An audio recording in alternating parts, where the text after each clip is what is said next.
undertaking right now. It's very unusual. You actually have an open glass pane here where you can see us physically sitting at the table. Probably the only place in Trinidad you're going to see that. It's going very smoothly so far. The process is very amicable and we're going through the steps. So we have a long way ahead of us to go. We've gotten through about 3 boxes out of maybe 59.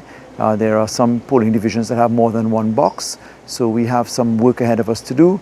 But at the end of the day, from my perspective, the margin of victory that I gained was so significant.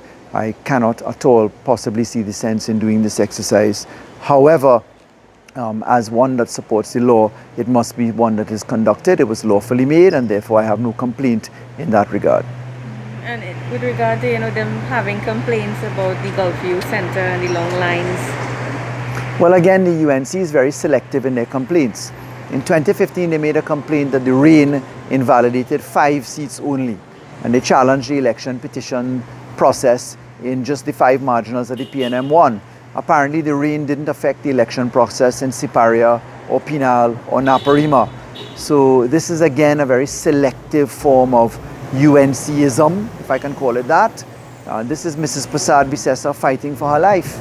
I mean, you can't as a political leader have lost every single election that you have had after your 2010 victory and still be around. So, I mean, respect to Mrs. Prasad Bisesa, she's fighting for her life.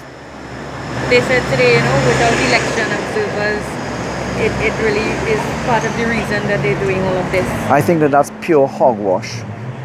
Again, we have had a very robust electoral system in Trinidad and Tobago since our independence. It was so good that we have been taken to other countries to observe process. Remember, our elections are keenly fought and our exercise of democracy has been perfect on every occasion.